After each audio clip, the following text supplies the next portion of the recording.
Like a lot of other teams, we started out brainstorming dozens of ideas.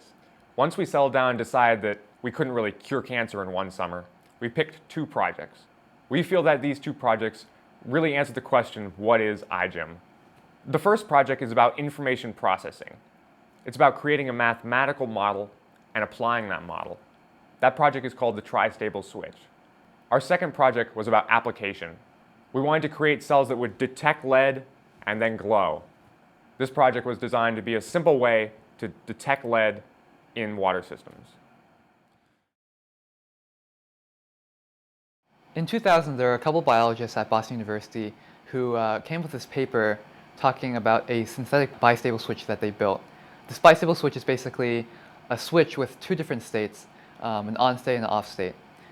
This summer, we sought to improve upon their project and build a tri-stable switch. We've designed a series of tests to test the strength of our promoters and repressors and actually assign values to the constants and variables in our model. We can then use our model and actually pick the biobrick parts that we want in order to design this tri-stable device.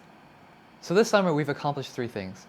We've designed the architecture for the tri-stable switch, we've derived the model, and we've found a way to apply that model in terms of using it to pick biobrick parts for the tri-stable switch. The next step from here is to complete these ligations and actually start the testing process and using that testing process to build the tri-stable switch. According to the WHO, only about 40% of the planet has access to clean water. We saw this problem and wanted to detect one of the most common contaminants in water, lead. So we came up with a simple solution and a cheap solution to detecting this contaminant in water.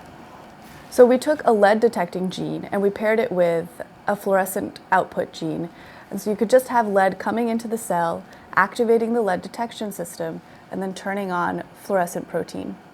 Once we had a simple lead detecting system, we thought we could improve it by adding an amplifier.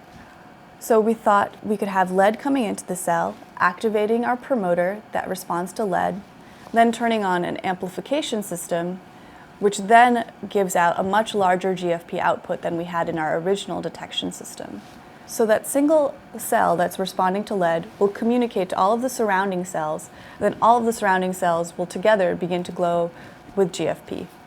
By the end of the summer, we had accomplished 3 main tasks. First, we created these new lead biobricks, and we also characterized 2 parts in the registry, one of which is the amplifier. But iGEM isn't all about lab work. It's also about community, about spreading the word about synthetic biology. The Brown iGEM team knows that future synthetic biologists are in high school right now.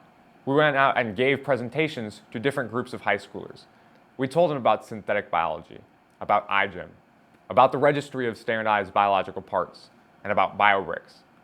We're also growing the synthetic biology community here at Brown University. This year, Brown is offering its first course in synthetic biology. It's called Synthetic Biology, Theory and Practice. It's taught by Gary Wessel, who is an iGEM advisor, and John Cumbers, who founded iGEM at Brown. The course is a lecture series, and it brings dozens of lecturers from all around the world who are focused in synthetic biology. Finally, we're proud to say that 7 undergraduates have become 7 synthetic biologists here at Brown University.